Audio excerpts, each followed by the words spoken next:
Hello, and have you ever wondered what the best Metal Gear Solid game is? Well, you've come to the right place, because I'll be using votes from the people themselves.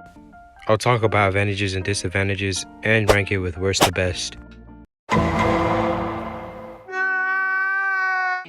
I'm a Metal Gear Solid 5 fan myself. It hurts, but it is what it is. First, we got the advantages. There's a lot I can say, but I'm gonna bring it into the main points.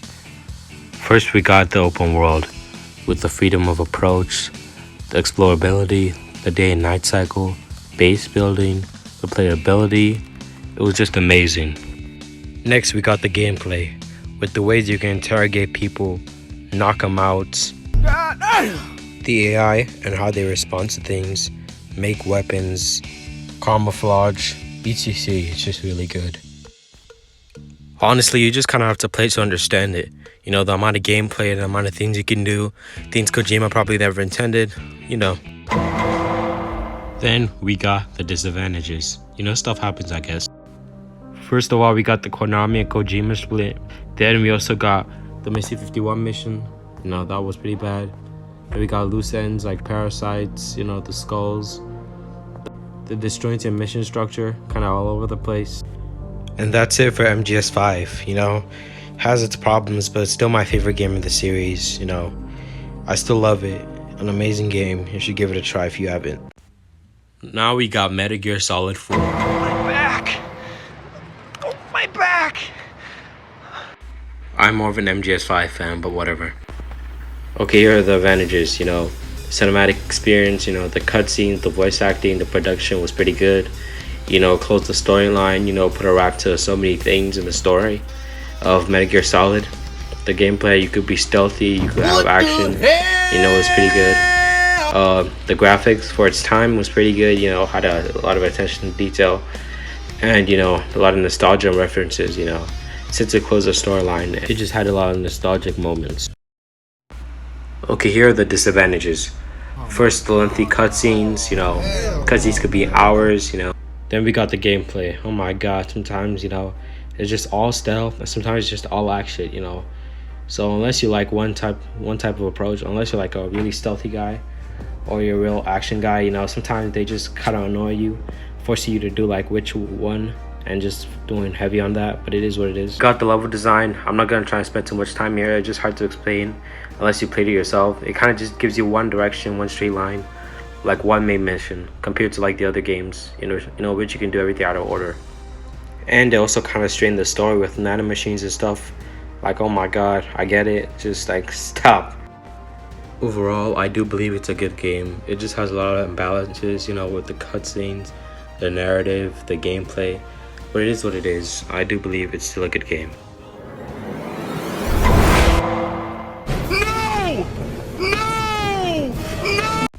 To be honest, this is a big shock to me. Like, even some of you are probably shocked. I thought Metal Gear Solid 2 was either top 1 or top 2, but, you know, I guess that's just how the community thinks.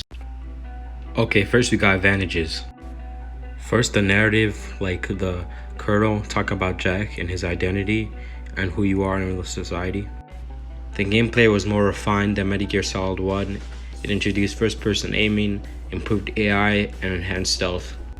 The graphics at the time were cutting edge, you know, the environments, the cinematics was pretty good. The boss battles were memorable, required strategic thinking and creativity. Each boss had distinct personality and unique combat mechanics, making them stand out. The voice acting was pretty good and it enhanced the atmosphere and experience. And that's it for the advantages. Now we got the disadvantages. The main character from Snake to Raiden, people didn't really like it since they're used to Snake. Exploration was a bit limited since you were like on this orange carrier and you could only go from place to place, not really like an open world type stuff. Overall, it was still a good game. All MGS games are good. I guess the character switch was the thing that did it, and the level design was still good. And the warning from the future from Colonel was still good. Like, it still holds true to this day. It's crazy. Oh my god, bro. Oh, hell no, man. What the? Some of you may be surprised, and so am I. I thought MGS2 would be above Metal Gear Solid 1, but it is what it is, I guess. Believe it or not, I have a lot of good things to say about this game. like the advantages.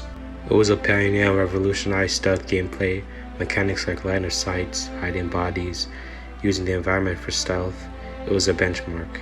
Iconic characters like Solid Snake, Revolver Ocelot, and Psycho Mantis, which has had a lasting impact on gaming culture and the game. Memorable boss battles like Psycho Mantis and Sniper Wolf left a lasting impression.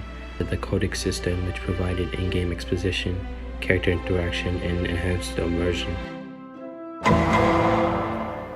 Not really many disadvantages: the complex story, the data graphics since it is from the PS1, and the cultural scheme and camera angle since it is an old game, and it is hard to challenge for people who are not used to it.